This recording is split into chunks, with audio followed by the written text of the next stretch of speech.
Okay.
Well, hey there, Facebook Landia.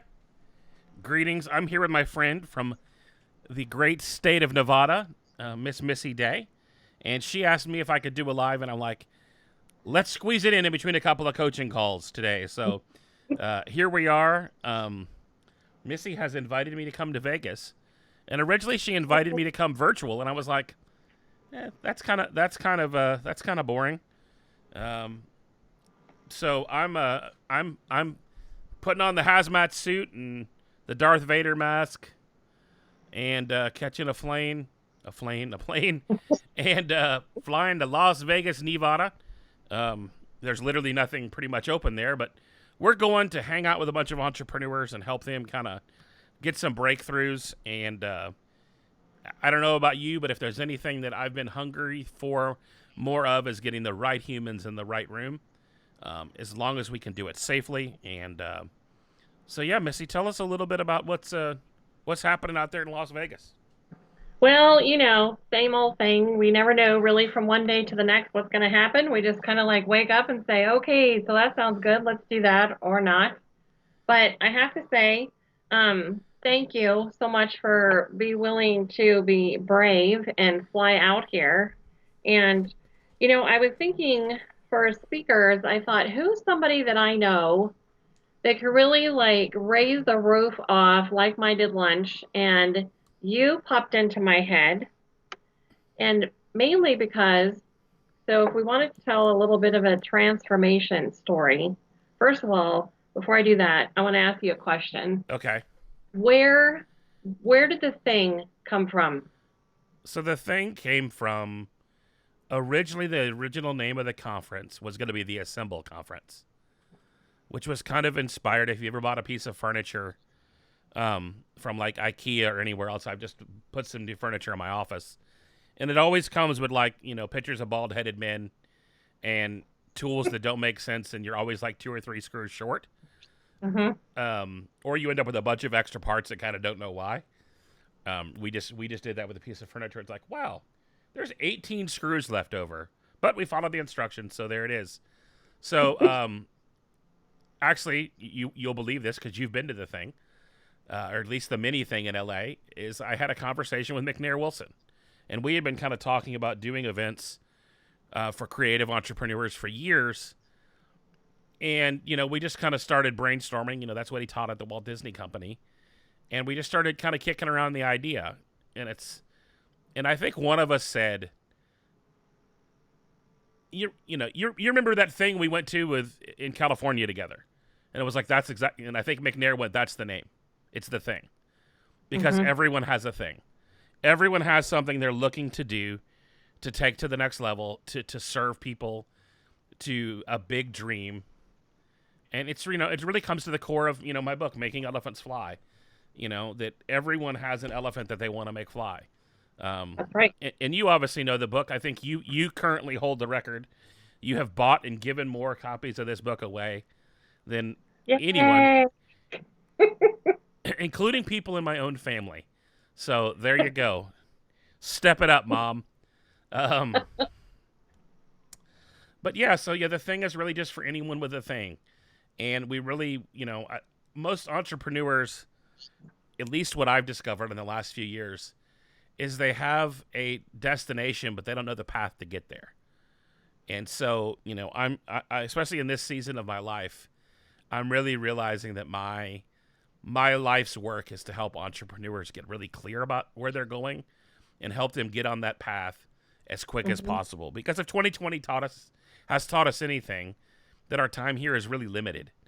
And so Yeah. the sooner I can help people get to the work that matters the most for them, the better. Love it. So anybody that knows me knows that I have a stalking problem. When I see somebody or hear of someone that's amazing, I stalk them for a really long time. And so you're one of my stalkees. And it's back because of Dan Miller and the 48 Days group. And so, and we talked back and forth for a while about the thing. And then being able to go and experience it was, I didn't even know what to expect, but I left there feeling like I had just been like punched in the face and lifted up and like all bunch of stuff. And like-minded lunch was got home. Like-minded lunch was the next Monday, and that whole lunch I was just like talking about the thing, the thing, the thing, and you got to know your thing. And I identified my thing, and people were just like, "What?" And Yeah. so that's how So they, basically, you're bringing me there to apologize to your friends. no, the friends want to meet you because the people that have read your book all come away with the same thing. At first, it's like, wow. And then it's like, holy cow, that hurts. And that's really deep. And oh, that's so cool and awesome. And come away with clarity and focus, which I think was the main reason for your book, right? Well, I don't know that it even was. I think when I wrote life is full of things that come at you that like you want to do, and then there are some things in life that you have to do. And writing Hmm. this book was something I had to do, if for no other reason than for myself. It was log jamming everything else I wanted to do in life. And Hmm. the publication date. This is a pretty cool, fun story I don't tell very often. Um, the copyright date in this book is 2017. Well, 10 feet from here is my bathroom in my office, and hanging on that wall is a piece of art that I got at the Nashville Zoo. And that story's in the book. There's lots of Nashville Zoo stories, from the one that's at the very beginning, the very end of the book, that I think is one of the most poignant ones. Hmm. But dated in that was dated 2011. Then it took me 6 years to get around to actually finishing this process. And now that I've done it, now I've got like 7 book ideas, I think, that I'm in the middle of on some level.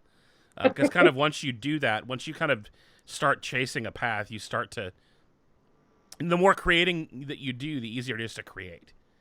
And so, Right. yeah, I don't think I was really even.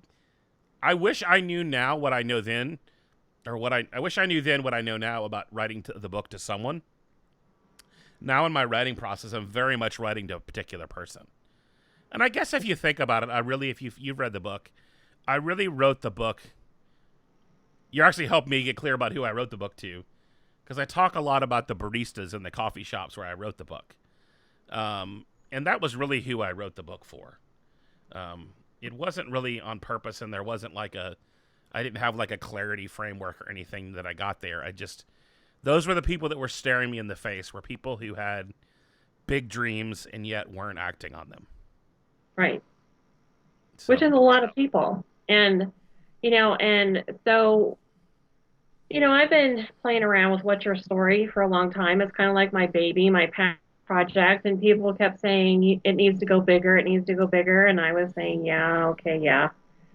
And then when I was at the thing, and I remember I was opening up the little booklet that you gave to everybody, and I was thinking about, so what is my thing? And I wrote down What's Your Story? And then being a there all day and listen to everybody's stories, how appropriate. I was like, that is my thing. And the interesting thing that happened when I wrote that down and began to focus on that, how other stuff just kind of like started falling away. And I think most people would be freaked out of like, oh my gosh, I've lost this opportunity and this particular business fell away. But it's like I'm like now it's just so exciting because it's like I now have the time and resources I need to finally make that thing go big. And thank you for that because that was just like a big like knock on the head. Hmm. Yeah, and I think in for a lot of people, that's really what it. You know, it, I had clarity about the mission of the book. The person identified themselves through the process, but I knew the mission of the book was to push people off cliffs. Hmm. That obviously, if you listen to my podcast, you hear me talk about What's Your Feather. That moment in Dumbo where Dumbo jumps off the cliff, and I knew that if anything, that I wanted to be the shove that people needed. That I Yes. wanted to give people literally, as my friend Jason Kotecki says, there are some of us in life that are professional permission givers. That's what we do for a living. We help give permission to people to do the things that everyone said couldn't be done. And as I look back through history, and this is some of the things I'm exploring in the new books that I'm working on, including one with McNair, is the people that I really value throughout history are people that all of the things that they accomplished, they were told was not possible to do. You know, Hmm. Walt Disney. I mean, people are still telling the Walt Disney Company that what they're doing they can't do. And if you look throughout history of, from Abe Lincoln to Steve Jobs to, the Wright brothers. I love the story of the Wright brothers. How impossible the task that they were given, yet they showed up on a daily basis until it flew. Right. And Like, and funny enough, what the Wright brothers actually flew with was spare parts from a broken bicycle. And if there's a better analogy of 2020, it's spare parts from a broken bicycle. That's what you need to fly, hmm. right? That just what do you have, and let's get it off the ground, and then we'll have to build this thing midair, and let's just start flying because staying on the ground is not an option any longer. And Right. so I'm super Absolutely. stoked to head out to Vegas. I'm not excited about 3.5 hours on a plane with wearing a mask. Um, but I'm gonna do it, Missy, because you've always supported the mission of the thing and making elephants fly, and so um, I believe very much. And if you've anybody that's watching this on this live that's from my tribe, it's heard me say this 1,000 times.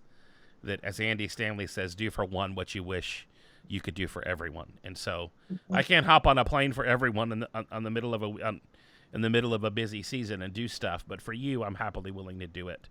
And there's an In-N-Out Burger 3 minutes from my hotel, so that definitely adds a little bit to the. I can go get it. I can go get In-N-Out Burger and not have to go to the state of California, That's right. which are bonuses right now. So if you want to tell people the details, because I went on the group and invited. I have several friends that are within an hour of Vegas, so I invited all of them to the group.